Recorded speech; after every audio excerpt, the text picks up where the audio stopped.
ओम शांति। अव्यक्त बाप दादा रिवाइज है 31 अक्टूबर 2007। टॉपिक है अपने श्रेष्ठ स्वमान के फकुर में रहे। पहली बात ही आप समझो कि चेक करो, क्या मैं दिन भर अपने श्रेष्ठ स्वमान के फकुर में रह रहा हूं इस समय, वो आगे रहूंगा। जो कल भी कहा ना बाबा ने कि आप बिल्कुल अलग हो, विलक्षण हो, पावरफुल हो, मुझसे भी श्रेष्ठ हो, आपका पाठ सब जगह है, मैं भी तुम्हारी सेवा करता हूं।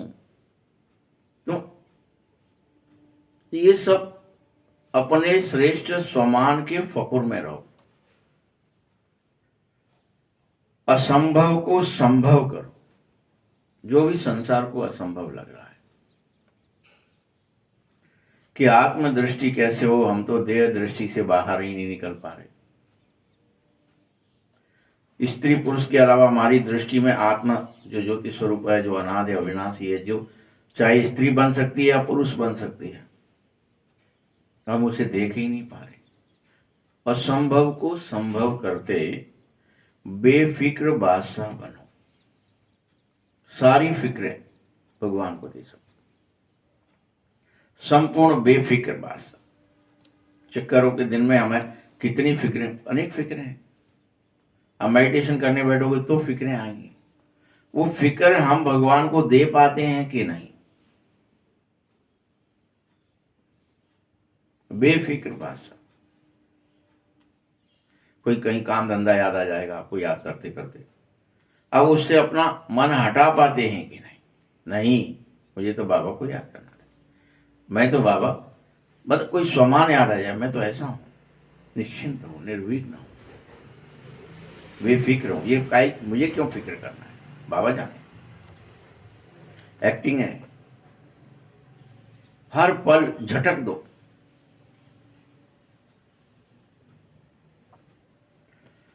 आज बाप अपने चारों ओर के श्रेष्ठ स्वमानधारी विशेष बच्चों को देखने आया है।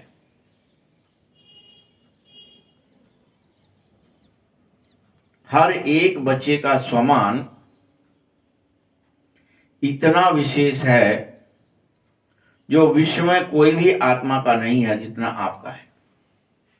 हर एक बच्चे इतना स्वमान है आपका, इतना विश्व में किसी आत्मा का नहीं है।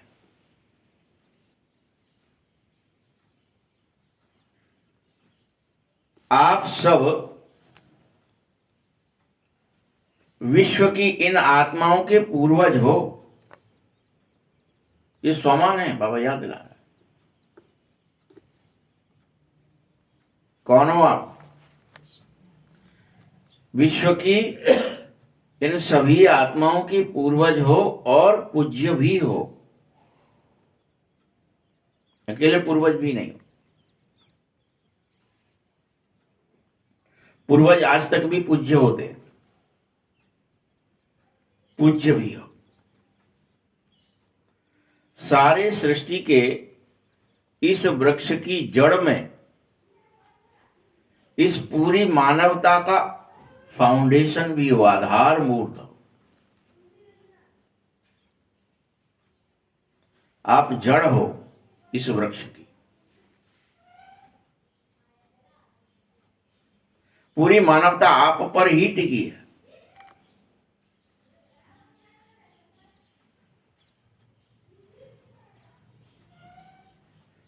आप हर कल्प में विश्व के पूर्वज होने की वजह से पहली पहली रचना हो। जब बाबा सृष्टि रचता है ब्रह्मा के द्वारा, तो तुम्हें सबसे पहले रचता है। तो तुम क्या हो गए? भगवान की पहली पहली रचना हुई।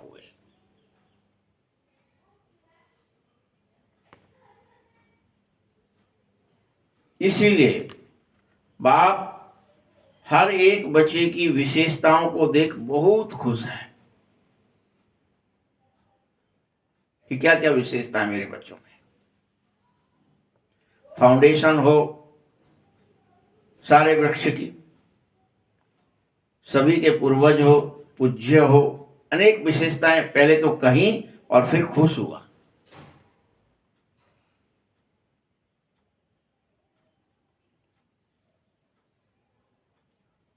चाहे कोई छोटा बच्चा ही क्यों नहीं है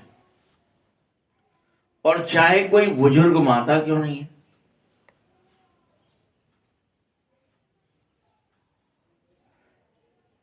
कोई भी प्रवृत्ति वाला है, हर एक की अलग अलग विशेषताएं बाबा को दिख रही हैं, तुम्हारी प्रत्येक की।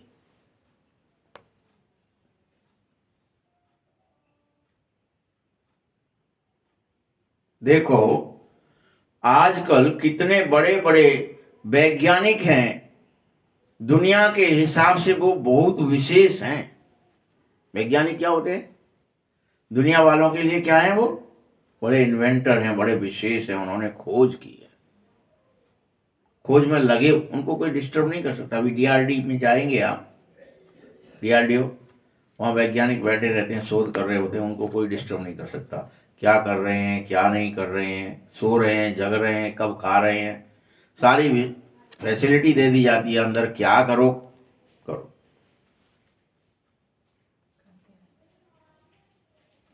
तो हर एक की अलग अलग विशेषताएं हैं, क्योंकि वैज्ञानिक दुनिया के हिसाब से विशेष हैं। देखो उन्होंने प्रकृति जीत बन करके चंद्रमा तक पहुंच गए,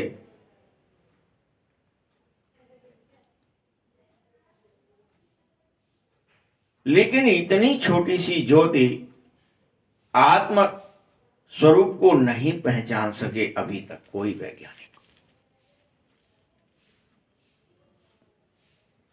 जो संसार के लिए बहुत बड़े हैं, विशेष हैं, शोध करने वाले हैं, लेकिन वो ज्योति स्वरूप आत्मा को नहीं पहचान सके।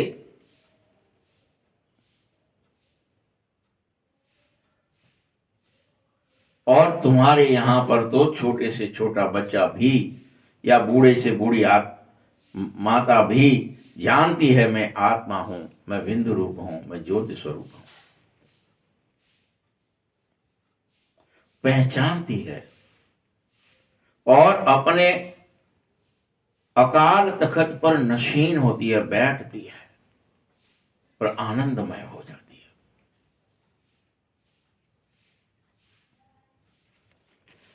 और फलक से कहती है दूसरों से भी कि मैं एक आत्मा हूं।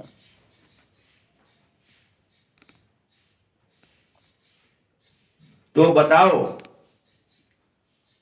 इस विश्व में तुम कितने बड़े महात्मा हो गए, ये ब्राह्मण माताएं कितनी बड़ी हो गई,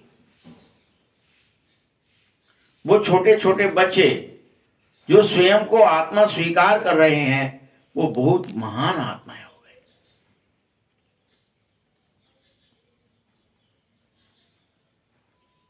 अगर आप पूछेंगे भी तो माताएं बड़े फलक से कहेंगी कि हमने परमपिता परमात्मा को पा लिया है, वो हमारा हो गया है, वो हमारे काम आता है, वो हमारे अंग संग है। बड़े फलक से कहती है पा लिया है, पा लिया है।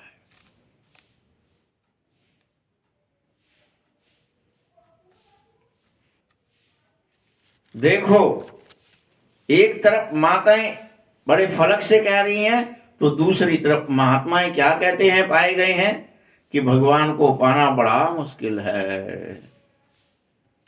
कितना ही अंतर हो गया। एक क्या कह रहा है, मैंने पा लिया है। एक क्या कह रहा है, बड़ा मुश्किल है। जो अपने को महात्मा तो कहला रहा है,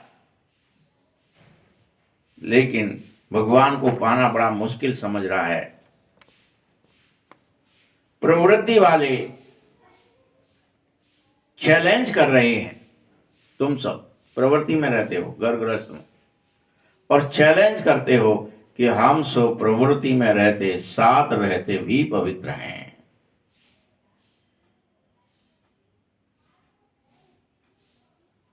आत्म स्थिति में स्थित है, स्व में स्थित है।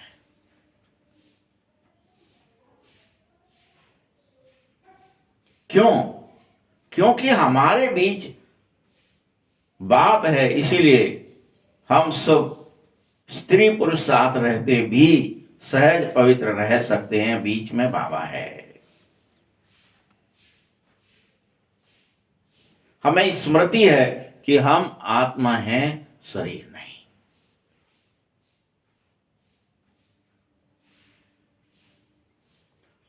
हमें यह भी याद है कि यह पवित्रता हमारा स्वधर्म है, हम अपने धर्म पर टिके।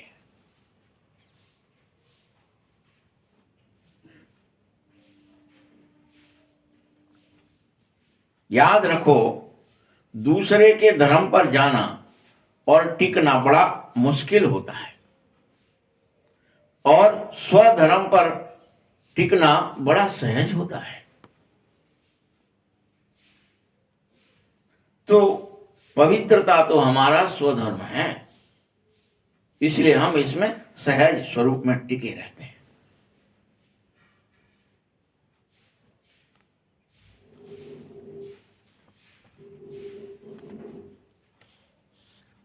वो महात्माएं तो क्या कह रहे हैं, आग और कपास साथ में रह ही नहीं सकता, बड़ा ही मुश्किल है।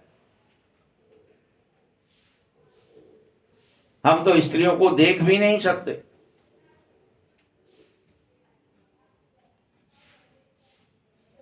और आप सब क्या कहते हो, ये तो सबसे सरल काम है।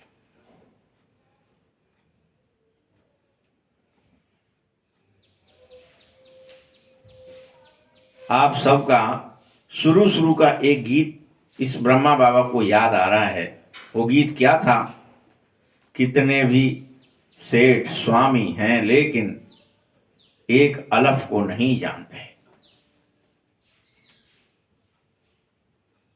ये गीत था एक, कि कितने भी बड़े सेठ हो, स्वामी बने रहो, लेकिन अल्फ को नहीं जानते। अर्थात छोटी सी बिंदु आत्मा को ही नहीं जानते, तो क्या जानते हैं।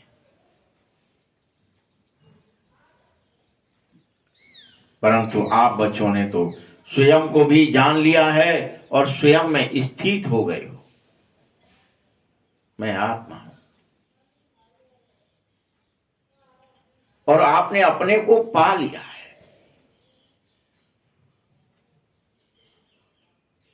जीव पाव निज सहज स्वरूपा। जैसे ही कोई पवित्र होता है, निर्मल होता है, तो वो अपना सहज स्वरूप, सच्चिदानंद स्वरूप, आत्म स्वरूप स्वतः प्राप्त कर लेता है। देर नहीं लगती, स्मृति में।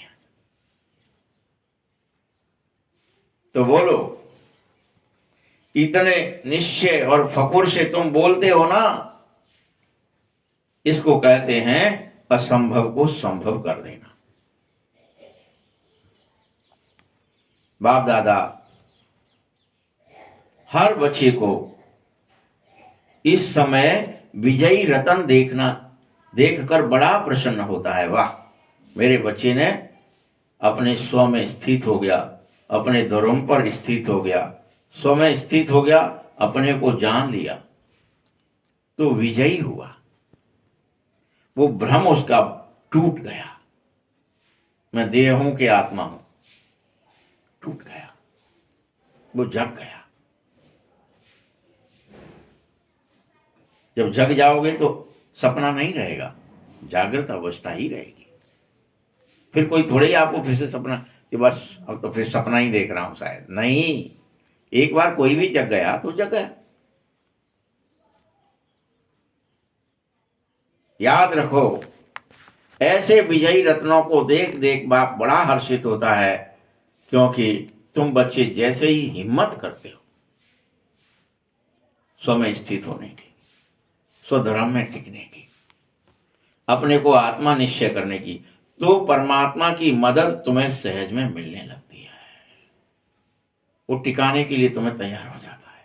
टिको टिको टिको, तुम अपने स्वरूप में पहुंच जाओ। शाबाश। हिम्मत बच्चे मदद देवा, जैसे हिम्मत करी सो मदद शुरू।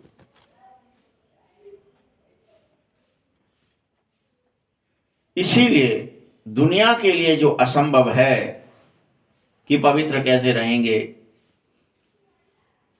कप फूस और कपास और आग कैसे इकट्ठी रहेगी, ये सारी जो दुनिया के लिए असंभव बात है, जलेंगे कैसे नहीं, जल जाएंगे नहीं, तो तुम्हारे लिए यह सहज है, संभव है और सबसे, क्योंकि तुम यह सब सहज स्वरूप में स्वधर्म में सहज प्राप्त कर लेते हो।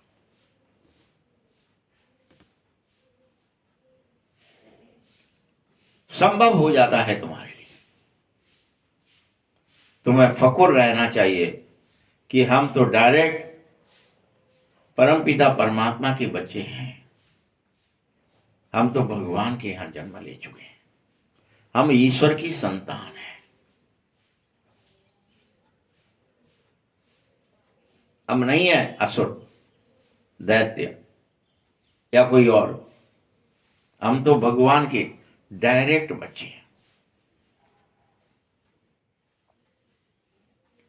जैसे ही तुम इस नशे में आते हो, इस नशे के कारण और इस निश्चय के कारण, परमात्मा बच्चे होने के कारण तुम माया से भी अपने आप बचे हुए रहते हो। माया तुमको फिर, अरे ये तो भगवान के बच्चे, इनसे दूर रहो, ये तो मेरे आका हैं, इनकी तो सेवा करनी है। माया तुमसे किनारा करती है, तुम्हारी सेवा करती है। बोलो, बच्चा बनना माने सहज बच जाना। किससे? माया से, माया के विघ्नों से बच जाना। इसलिए बच्चे बन जाओ। मैं तो बाबा का बच्चा हूं, तो बोलो हो ना बाबा के बच्चे। जो कोई भी मेरे बच्चे हैं वे सब विघ्नों से, समस्याओं से ऑटोमेटिक बचे हुए हैं, ये मेरी गारंटी है। तो तुम नहीं समझ रहे, भूल रहे हैं, तो तुम्हारी मर्जी। तो माया दबोचेगी, भय दिलाएगी, दुख दिलाएगी, फंसाएगी, इंद्रिय में ले जाएगी, अतीन्द्रिय से। और भगवान के बच्चे की जगह माया के बन जाओ। इसलिए सावधान, हर पल बाबा के बच्चे सहज बने रहो, सहज स्वधर्म में टिके रहो, स्वमान में रहो, स्वदर्शन में रहो, और निर्विघ्न और समस्याओं से ऑटोमेटिक बचे रहोगे। तो इतने श्रेष्ठ स्वमान को जानने के कारण तुम्हारे लिए सब कुछ सहज है। आप क्या जानते हो? और साइलेंस की शक्ति को जानते हो, शांति की शक्ति। इसीलिए परिवर्तन शक्ति को काम में लगा सकते हो। जो शांत स्वरूप हो गया है वो ऑटोमेटिक परिवर्तित हो गया है, विषयों से, वासनाओं से, कामनाओं से, इच्छाओं से रहित हो गया है, क्योंकि वो साइलेंस की शक्ति को जान गया है, शांति की शक्ति को जान गया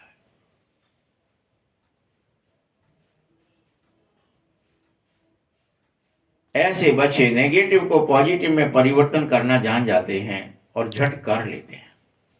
कितनी भी परिस्थिति नेगेटिव हो, उनके पहुंचने मात्र से, उनके विचार मात्र से पॉजिटिव हो जाता है।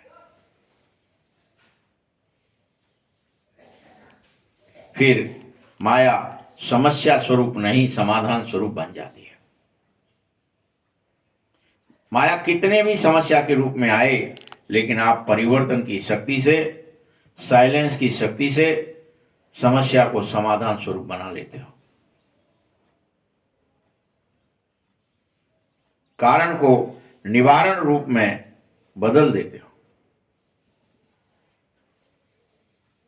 है ना इतनी ताकत तुम्हारे अंदर? बोलो। कोई कारण ही नहीं होता, निवारण है तुम्हारे पास सब चीज का।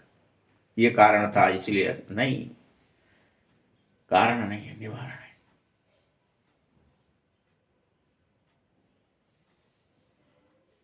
तुम सब नेगेटिव को पॉजिटिव करने की विधि सिखाते हो ना, कोर्स भी कराते हो, तो तुम्हारे लिए तो सब कुछ सहज है। यह परिवर्तन शक्ति द्वारा तुम्हें बाप का वर्षा मिल जाता है।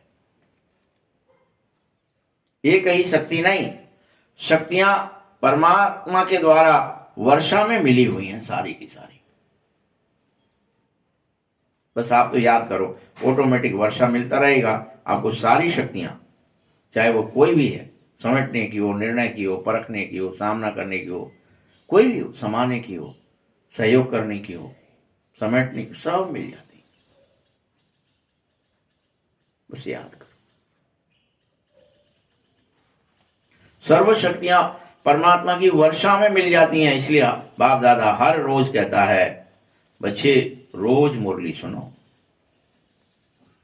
हर रोज। रोज याद में रहो, रोज स्व में स्थित रहो।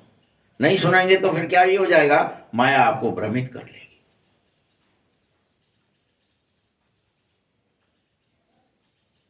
इसीलिए हर रोज मुरली सुननी चाहिए, तो तुम्हें पता चलेगा कि हर रोज बाप दादा एक ही बात कहता है कि बाप को याद करो और वर्षे को भी याद करो।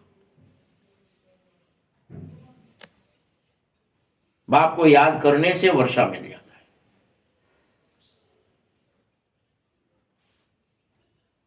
तुम्हारे लिए मेरी याद सहज हो जानी चाहिए। यानी बाबा को कैसे याद करें, कितनी देर करें, हमसे नहीं, सहज हो जानी चाहिए। भूलना मुश्किल हो जाए, याद करना सहज हो जाए, इतना प्रेम हो जाए बाबा से।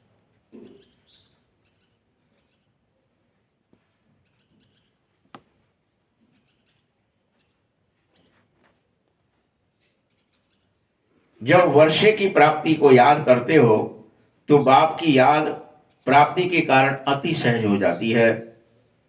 हर एक बच्चे को यह रूहानी फकुर रहना ही चाहिए।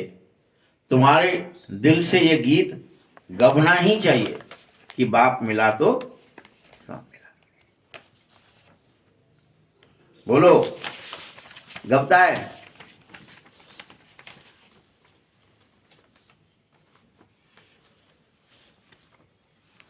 या ये सोचो कि पाना था सो पा लिया, इच्छा मात्र अविद्या स्थिति हो जाए। बाप मिला तो सब मिला, पाना था सो पा लिया। सभी के दिल में स्वतः यह गीत बजे, जितना इस फकुर में रहेंगे। तो फकुर की निशानी क्या है? बेफिक्र हो जाना। तुम्हें ये फकुर, ये घमंड आ जाए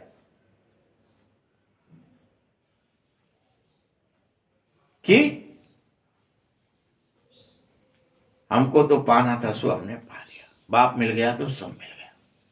तो वैसे ही क्या होगा, फकुर में रहेंगे तो फकुर की एक ही निशानी है, बेफिक्र हो गए। फिर बाबा मिल गया, अब क्या चाहिए। पहले आप गीत सुनते थे ना फिल्मों में, थाने में ससुराल जेल में घर है, मुझे कौन ससुर का डर है। तो वही बेफिक्र हो जाओ कि मेरा तो सब कुछ मेरे ही है, सब कुछ मेरा है। जो बाप मेरा है तो सब पूरा ब्रह्मांड मेरा है। मुझे किसकी चिंता, किसका भय, किसका दुख। अगर किसी भी प्रकार का संकल्प में, बोल में या संबंध संपर्क में फिक्र रह गया है तो इसका अर्थ यही है कि तुम फकुर में नहीं थे। इसीलिए कोई संबंध संपर्क का फिक्र आ गया या किसी प्रकार का संकल्प में फिक्र आ गया, बोल में फिक्र आ गया, अरे पता नहीं मैंने ये बोल दिया, मैंने ये सोचा, इसका क्या होगा। नहीं, फकुर में जाओ, शुद्धतम अहंकार, बाबा मेरा है, मुझे पाना था तो सब मुझे मिल गया, भगवान मिला तो सब ही मिल गया, बाप मिला तो सब मिल गया।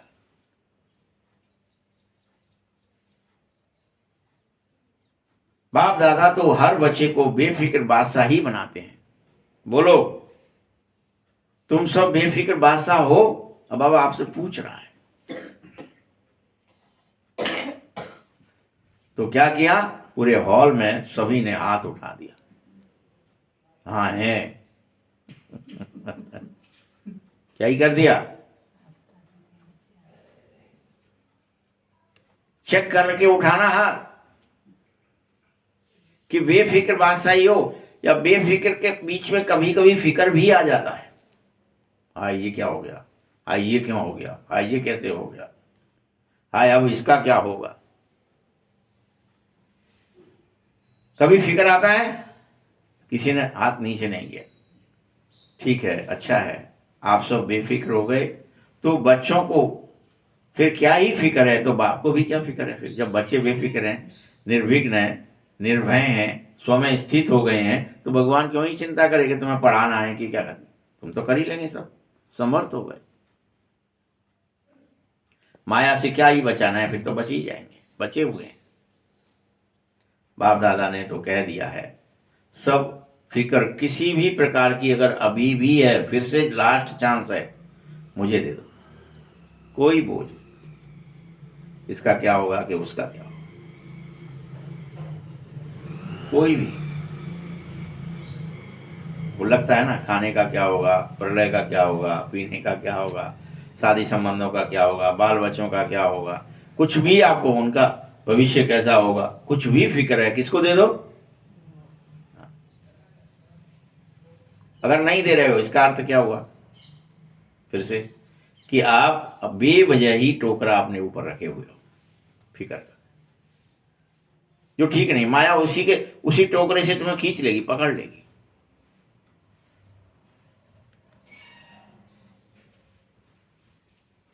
बाप दादा तो सुनाता ही रहता है, लेकिन बाप दादा सभी बच्चों को एक ही बात कहता है, हे मीठे बच्चे, मेरे लाडले बच्चे, साक्षी दृष्टा की सीट पर सेट हो जाओ।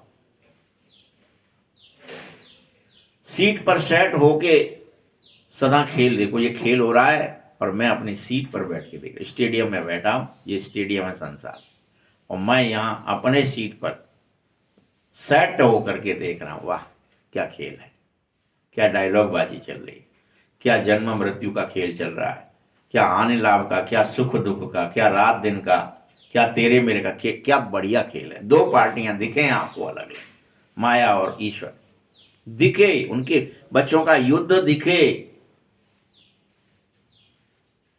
सबको। साक्षी होकर देखो, सीट पर सेट होकर देखो, बहुत आनंद आएगा। और वह त्रिकालदर्शी स्थिति में तुम स्थित हो जाओगे। जैसे ही कोई भी बच्चा सीट से नीचे आता है तो पता है क्या हो जाता है, अपसेट हो जाता है, सेट नहीं रहता। भाई सीट से उतरे माने क्या हो गए, अपसेट हो गए। बाप कहता है अपसेट नहीं हो जाओ, सेट रहो, उतरो माने साक्षी दृष्टा हो जाओ। सदा खेल को खेल की दृष्टि से, सब खेल हो रहा है, जन्मना मरना भी, सुख दुख भी, बाल बच्चे भी, हानि लाभ भी, तेरा मेरा भी, रात दिन भी, सब खेल है, खेल का ही हिस्सा है। फिर से रात हो गई, फिर दिन हो गया, फिर दिन हो गया, फिर रात हो गई, फिर मौसम बदल गया, फिर सर्दी हो गई, फिर गर्मी हो गई, फिर वर्षा हो गई, ये सब खेल चल रहा है। हर चीज तुम्हें खेल दिखे, भूख है, कभी प्यास है, कभी खेल है। देखो भूख आ गई, प्यास आ गई, खेल में आई है, हर चीज खेल देखी।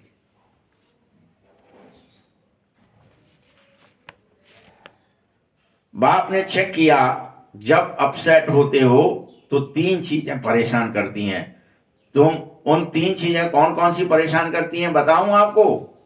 पहली चीज है, अपसेट होते हो तो मन चंचल हो जाता है, इसलिए अपसेट हो जाते हो। दूसरी चीज है, बुद्धि भटकने लगती है। अकेला मन चंचल हुआ ऐसा ही नहीं होता है, 3 चीजें होती हैं। और तीसरा क्या होता है, पुराने संस्कार आपको आड़े आ जाते हैं। पुराने संस्कार, पुराने स्वभाव आपको परेशान करने लगते, तब समझना कि आप अपसेट हो चुके हो। अगर मन चंचल हुआ है, बुद्धि भटकने लगी है, या संस्कार आपके अंदर पुराने वाले परेशान करने लगे, क्रोध आ गया, काम आ गया, लोभ आ गया, मोह आ गया, भय आ गया, चिंता आ गई, दुख आ, कुछ भी, वो पुराना संस्कार कहीं पड़ा रह गया था, इसीलिए अपसेट हुए हो। अपसेट का मतलब ही है तीनों की तीनों, मन बुद्धि और संस्कार में कुछ विकृति आ गई है।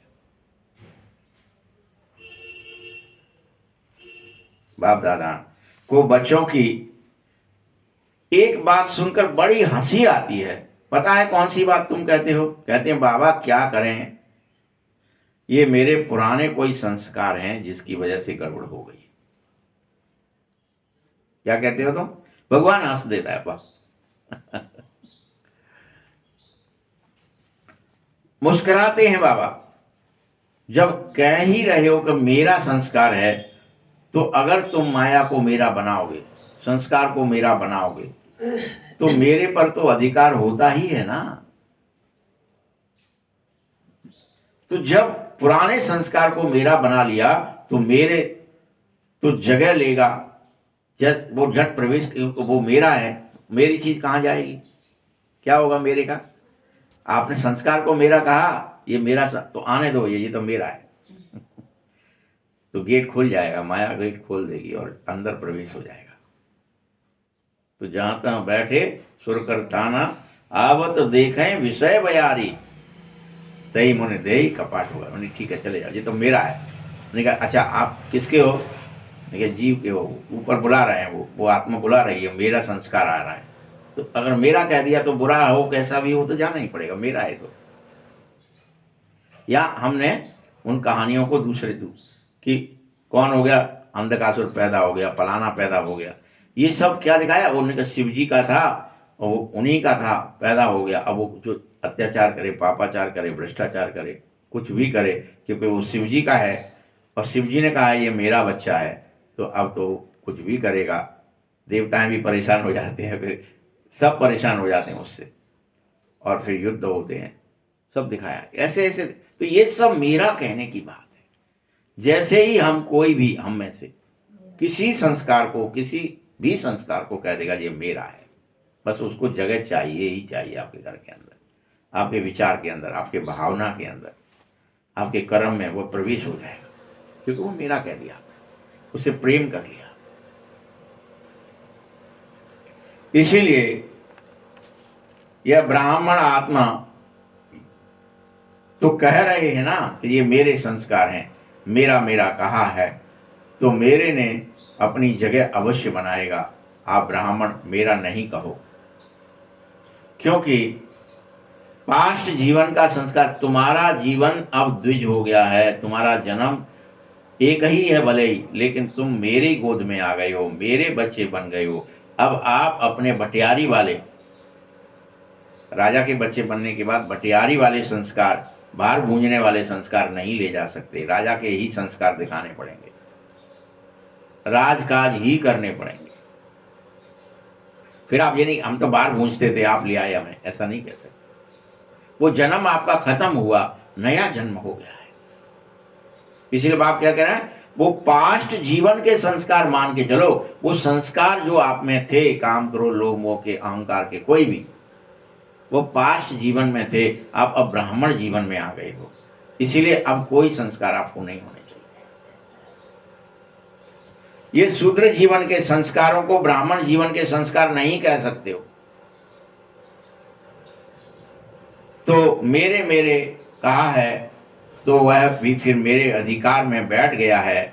ब्राह्मण जीवन के यह श्रेष्ठ संस्कार तुम जानते हो ना। और यह संस्कार जिनको आप पुराने कह रहे हो, वह भी पुराने नहीं है बच्चों। आप सब श्रेष्ठ आत्माएं का पुराने से पुराने संस्कार क्या है, अनादि और आदि संस्कार क्या है, यह तुम जानते हो। द्वापर के या मध्य के संस्कारों को मत इमर्ज करो। आपके अंदर अनादि स्वरूप में पवित्रता, सुख, शांति, आनंद, प्रेम, ज्ञान और शक्ति सब भरा पड़ा है।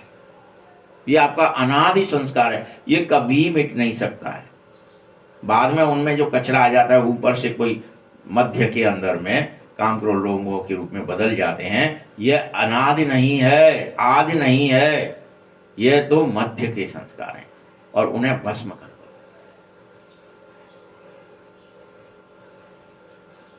परंतु होता क्या है, बाबा जो सदा आपके साथ कंबाइंड है, उसे कंबाइंड जान सहयोग नहीं लेना चाहते। तुम क्या गड़बड़ कर देते हो अपने अंदर में? बाबा 24 घंटे आपके साथ कंबाइंड हो चुका है। नया जन्म होते ही, ब्राह्मण जन्म होते ही बाबा आपके साथ जुड़ गया है, आपसे चिपक गया है आपके, लेकिन आपको ये याद ही नहीं है कि मेरे साथ तो बाबा है ना, तो मेरा पुराना स्वभाव, पुराना संस्कार मुझे क्यों परेशान करेगा, या वो क्यों मेरे साथ रहेगा। मेरे साथ तो अब बाबा आ गए, मेरा दूसरा जन्म हो, मैं द्विज हो गया, मैं ब्राह्मण बन गया, अब मैं शूद्र नहीं हूं और मेरे अंदर कोई शूद्रपने का संस्कार आ ही नहीं सकता, क्योंकि अब तो बाबा मेरे साथ है। तो कंबाइंड समझोगे तो भगवान का सहयोग ले लोगे। बाबा जरा सहायता करना, ये पुराना चीज चिपक रही है, जरा इसको दूर करो। दृष्टि, वृत्ति, स्मृति, कृति सब बदल जाएगी एकदम से। जैसे ही आपको याद आ जाएगा मैं बाबा के साथ कंबाइंड हो गया हूं, अब मेरा जन्म बदल गया है। ठीक है, तो कंबाइंड का अर्थ ही है समय पर सहयोगी, लेकिन समय पर सहयोग न लेने के कारण मध्य के संस्कार महान बन जाते हैं। बाप दादा जानता है कि सभी बच्चे मुझ बाप के प्यार के पात्र हैं, तुम सब मेरे अधिकारी हो, मेरे प्यार के। बाबा जानता है कि प्यार के कारण ही तुम सब यहां तक पहुंचे हो। चाहे कोई विदेश से आया है, चाहे देश से आया है, लेकिन सभी परमात्मा प्यार के आकर्षण में ही तो अपने घर पहुंच गए हो। बाप दादा भी जानते हैं प्यार में मेजॉरिटी बहुत पास है। तुम सबको बाबा प्यारा लग रहा है, मेजॉरिटी को बाप की याद आ रही है, मेजॉरिटी बाप के लिए अपना सर्वस्व देने को तैयार हो गया है। विदेश से प्यार के प्लेन में, हवाई जहाज में बैठकर पहुंचे हो। बोलो, सभी प्यार की डोर में बंधे हो ना? बगैर प्यार के तो कोई यहां तक पहुंच न सके। यह परमात्मा प्यार बड़ा दिल को आराम देने वाला होता है। अच्छा, जो पहली बार पहुंचे हैं वही हाथ उठाएं, हाथ हिलाओ, बल पधारे। अभी बाप दादा ने जो होमवर्क दिया है, याद है होमवर्क क्या है? याद है? बाप दादा के पास कई तरफ के रिजल्ट आए हैं, सभी की रिजल्ट नहीं आई है, लेकिन कई की आई है। कोई की कितने परसेंटेज में आई है, कोई की कितने। बाबा क्या चाहता है? बाप दादा यही चाहते हैं कि सब बच्चे इस समय पूजनीय आत्माएं बन जाएं फिर से सब। तो पूजनीय आत्माओं का विशेष लक्षण क्या होता है? एक ही लक्षण होता है, दुआएं देना। क्या ही लक्षण है तुम्हारा? तुम पूजनीय हो तो दुआएं देना है। तो आप सभी जानते हो कि आप सभी पूजनीय आत्माएं ही हो, तो यह दुआ देना अर्थात दुआ ले लो, यह बात तुम्हारे लिए सहज और स्वाभाविक हो जाए, अंडरस्टूड हो जाए। तुम्हें दुआ देनी है, दुआ लेनी है। जिसको देते हैं उसकी दिल से बार बार आने वाले दुआएं निकलेंगी ही। तो हम पूज्य आत्माओं का निजी संस्कार क्या हो जाए? दुआ देना, बस देते जाओ, देते जाओ, देते जाओ। दिन भर हर एक को दुआ दो। अनादि संस्कार दुआ देना है तुम्हारा, ये कभी मिटना नहीं चाहिए। फिर से करुणा, दया, दुआ देना, ये सब आपके अंदर अनादि स्वरूप में भरा हुआ है, ये मिटता नहीं है। जब आपके जड़ चित्र आज तक भी दुआएं दे रहे हैं, क्या दिखाते हैं वहां पे? सबका हाथ कैसा है? दुआ दे रहा है। हर फोटो में ये बात होगी, चाहे कितनी ही भुजाएं बनाएंगे, लेकिन एक भुजा क्या कर रही होगी? दुआ दे रही हो। तो ये आप चैतन्य पूज्य आत्माओं को भी तो एक ही संस्कार है। जब आपका जड़ चित्र दुआ दे सकता है तो क्या चैतन्य पूज्य स्वरूप दुआ नहीं देगा? नेचुरल संस्कार बन जाए, इसको कहो मेरा स्वभाव, मेरा संस्कार। इसीलिए तुम्हें अब द्वापर के संस्कार का नेचर और नेचुरल जो हो गया है उसे भस्म करो, पुनः उस सतयुगी संस्कार, उस संगम युगी संस्कार में वापस आ जाओ, जो अनादि है, जो आदि है। ये देवी संस्कार आदि संस्कार होते हैं, लेकिन अनादि संस्कार तो संगम पर होते ही हैं। जो अनादि है कि पवित्रता है, सुख है, शांति है, ये सब सातों गुण आपके अनादि संस्कार कभी नहीं मिटते हैं।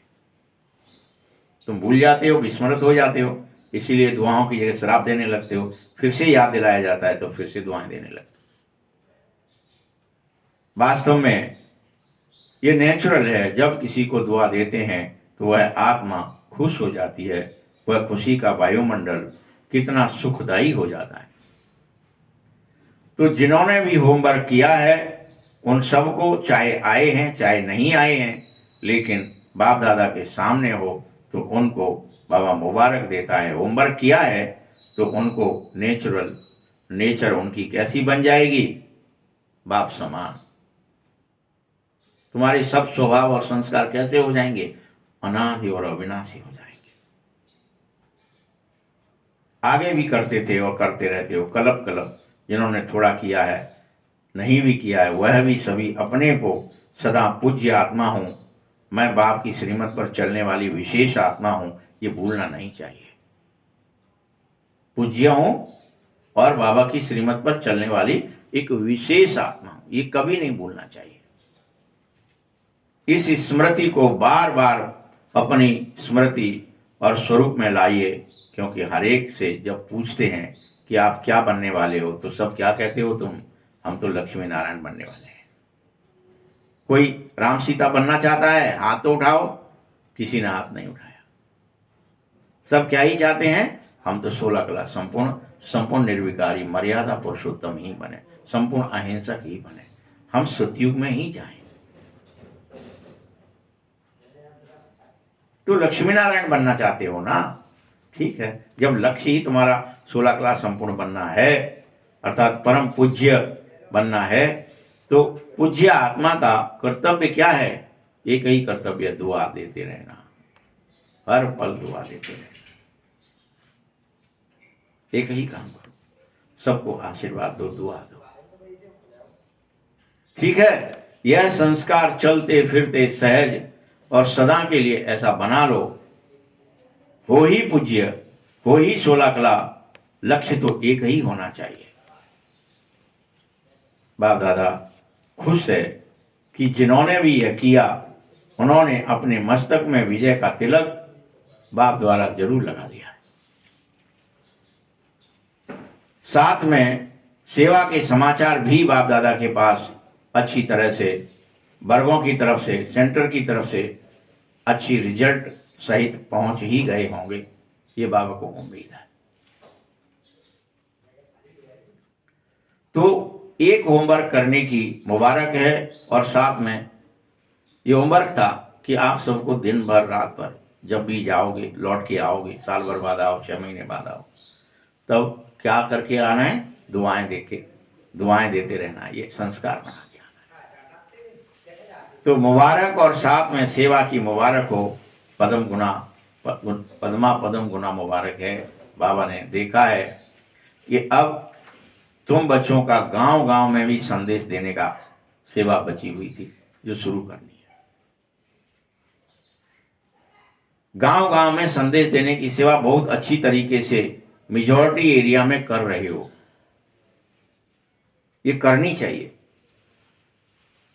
ये तो सेवा वही कर सकेगा जो रहमदिल होगा, जिसको दया आएगी, अरे गांव वाले न रह जाएं, शहर वाले न रह जाएं, झुग्गी झोपड़ी वाले न रह जाएं, ईश्वरीय ज्ञान से कोई वंचित न रह जाए। जब आपके अंदर रहम होगा तभी तो आप सेवा करोगे।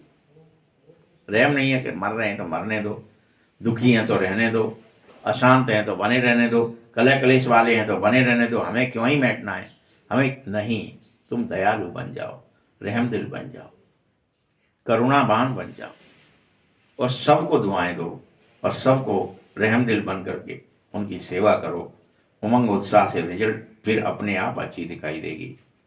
याद रखना, ये मेहनत नहीं है कि गांव गांव जाना पड़ेगा कि बाबा ने अलग से एक आफत दे दी, नहीं। जब मुझसे प्रेम है, बाबा से प्रेम है, तो तुम्हें संदेश देने से भी प्रेम होना ही चाहिए। बाबा का संदेश सब तक पहुंचे, इस बात से बाबा से प्रेम है तो संदेश से प्रेम होना चाहिए। तो प्यार से, मोहब्बत से सेवा करनी चाहिए। प्यार का रिटर्न सब सेवादारियों को स्वतः ही बाप का पद्मा पदम गुना प्राप्त हो जाएगा और होता भी रहेगा। साथ में सभी अपनी प्यारी दादी को भी बड़े प्यार से, स्नेह से याद करते हो, तो दादी भी बड़े प्यार से रिटर्न दे रही है। यह प्यार की खुशबू बाप दादा के पास बहुत अच्छी तरह से पहुंचती है। तो आप सबको भी क्या करना है, संदेश देना ही है, क्योंकि आपको बाबा से प्यार है। जो भी मधुबन में काम चल रहे हैं, चाहे विदेशियों के चाहे भारत के, ये सब काम एक दूसरे के सहयोग से चलते हैं, सम्मान के आधार से चलते हैं और अच्छे सफल भी होते हैं, आगे भी होने वाले हैं। कार्य तो सब सफल हुए ही पड़े हैं। सफलता तो तुम्हारे गले का हार है। तुम सब पवित्र भी होंगे, सब सुखी भी होंगे, सब दुआएं भी देंगे, ये सब हुए पड़े हैं। हर कल्प होते हैं तो इस कल्प भी होंगे। बाबा के गले के हार तो हो ही। बाबा ने याद दिलाया है कि कभी भी हार नहीं खाना है। बाप के गले के हार हो तुम, इसीलिए गले का हार कभी हार नहीं खाता है।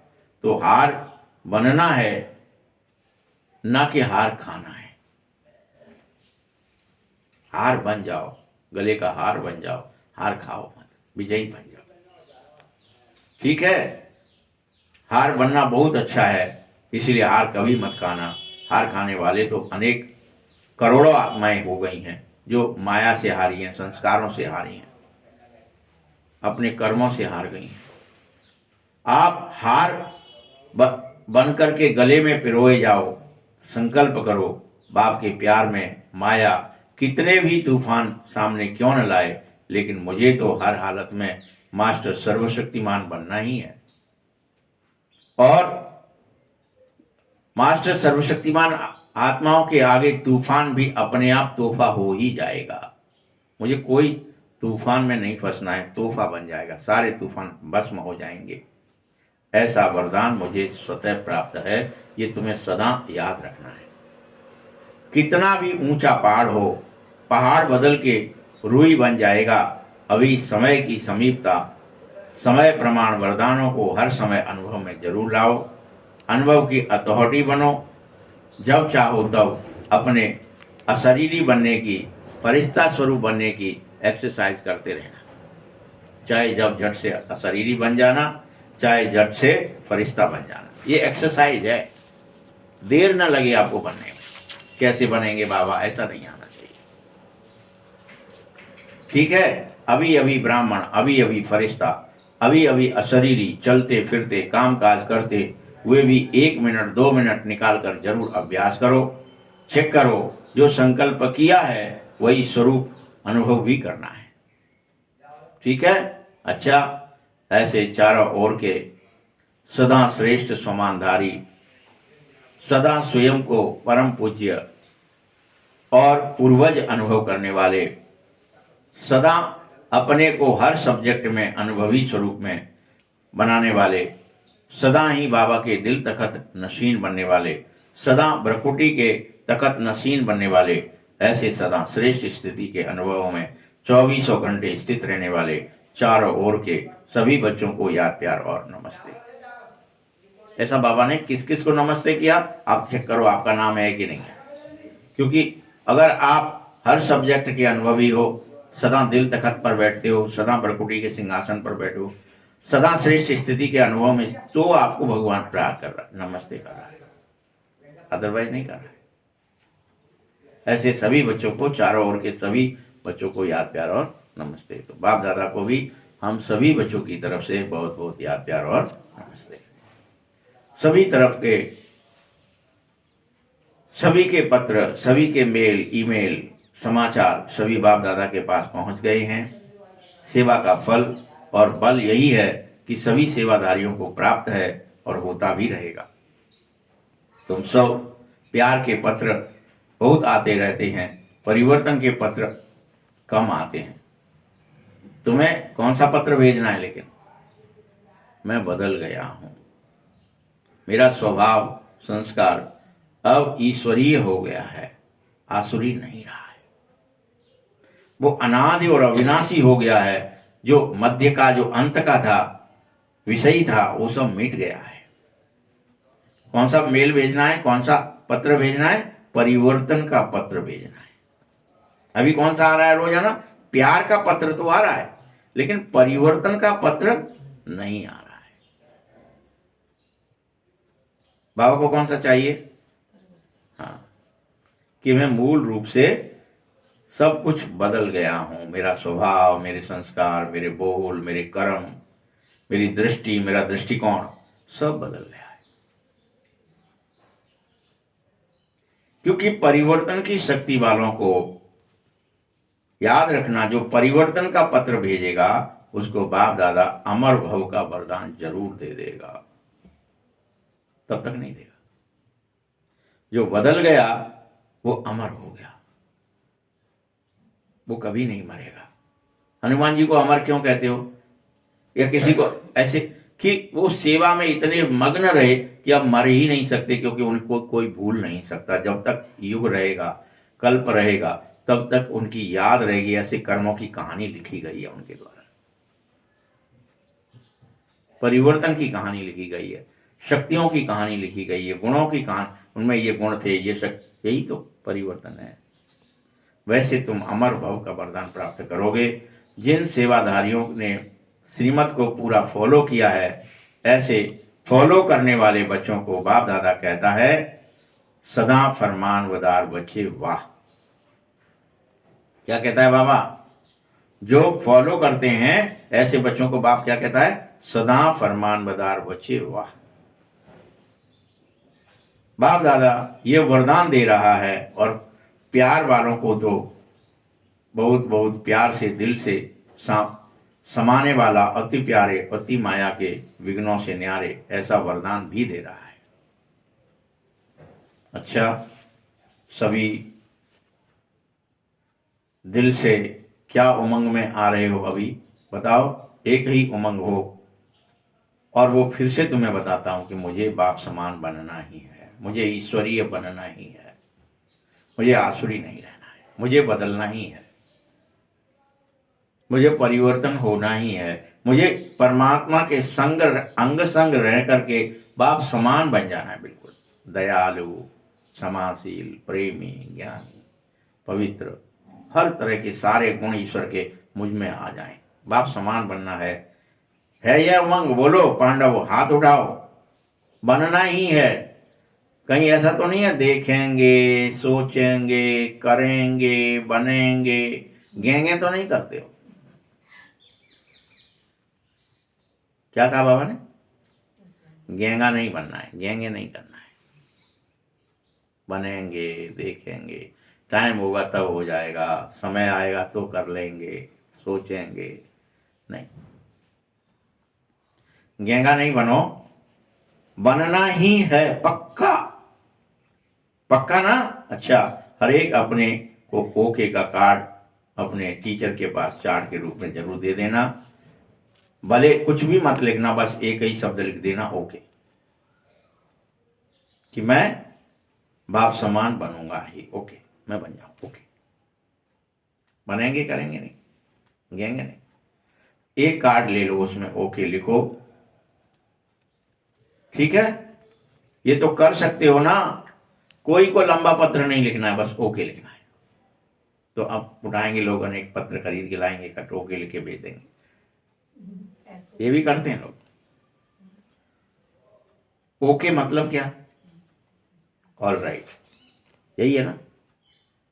यानी सब ठीक है, बाप समान हूं, मेरे को सब समझ में आ गया। मुझे अपने अनादि और अविनाशी संस्कार वापस इमर्ज करने हैं, प्रकट करने हैं, मुझ में हैं। क्योंकि वो तो अविनाशी है, वो तो मिटते ही नहीं है, बट उनके ऊपर जो धूल है वो साफ कर देनी है बस। वरदान है, संगम युग पर प्रत्यक्ष फल द्वारा शक्तिशाली बनने वाली सदा समर्थ आत्मा भव। शक्तिशाली बनने वाली सदा समर्थ आत्मा भव। संगम पर जो आत्माएं बेहद बाप के निमित्त बनती हैं, उन्हें निमित्त बनने का प्रत्यक्ष फल शक्ति की प्राप्ति के रूप में होता ही है। तो यह प्रत्यक्ष फल ही श्रेष्ठ युग का फल है बच्चों। ऐसा फल खाने वाली शक्तिशाली आत्मा किसी भी परिस्थिति के ऊपर सहज ही विजय प्राप्त कर ही लेती है। यह समर्थ बाप के साथ होने के कारण व्यर्थ को सहज ही मुक्त हो जाती है। तुम सब जहरीले सांप समान परिस्थिति पर भी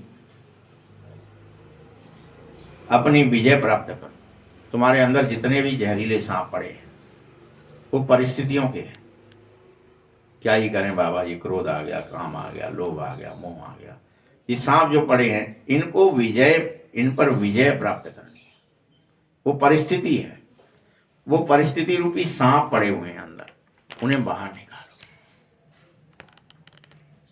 इसीलिए तो तुम्हारी ही यादगार कैसे दिखाई गई है कि तुमने भी कल पहले श्री कृष्ण ने सांपों के सिर पर डांस किया। ये सब सिर्फ तुम्हारे विजयी होने की यादगार है कि जहरीले सांपों को, परिस्थितियों को विजयी बनना है और उनको कृष्ण बन करके सांपों को कुचलना है, बाहर निकालना है उनका जहर, उस पर नृत्य करना है। वो तुम्हारा कुछ बिगाड़ न सकें, तुम्हें डस न सकें, तुम्हें बेहोश न कर सकें, तुम्हें फिर से माया में डाल करके मृत न कर सकें। फिर से जो जागृत हो गए हो, जो भगवान के बन गए हो, जो सिंहासन पर बैठ गए हो, स्वयं वह डस न सके। ये सब तुम्हारी निशानी। बाबा तो देखो एक एक बात स्पष्ट कहता रहता है। इसलिए यादगार है कि कृष्ण ने सांप के सर पर डांस किया। ये तुम्हारी ही यादगार है कल पहले की। ये फिर से करो। स्लोगन है, पास विद ऑनर बन करके पास्ट को पास करो और बाप के सदा पास हो जाओ, नजदीक हो जाओ। क्या करो, फिर से सुन लो, पास विद ऑनर बनकर, फर्स्ट क्लास फर्स्ट पास होकर के पास्ट को पास करो। जो बीत गया उसको पास करो, बीत गया सो बिंदी लगाओ और बाप के पास हो जाओ। अव्यक्त इशारे हैं अशरीरी और विदेही स्थिति का कैसे अभ्यास को बढ़ाना है। जैसे बाप दादा अशरीरी से शरीर में आ सकता है, भगवान अशरीरी है, लेकिन फिर भी तुम्हें मुरली सुनाने, तुमसे बातें करने, तुम्हारी पालना करने, तुम्हें माया से बचाने क्या कर लेता है, वो झट से रूप धारण कर लेता है, स्वरूप में आ जाता है, शरीर में आ जाता है। वैसे ही तुम बच्चों को अब जैसे भगवान अशरीरी होकर शरीर में आ सकता है, वैसे तुमको भी शरीरी होकर के अशरीरी होना है। ये तुम्हें आना चाहिए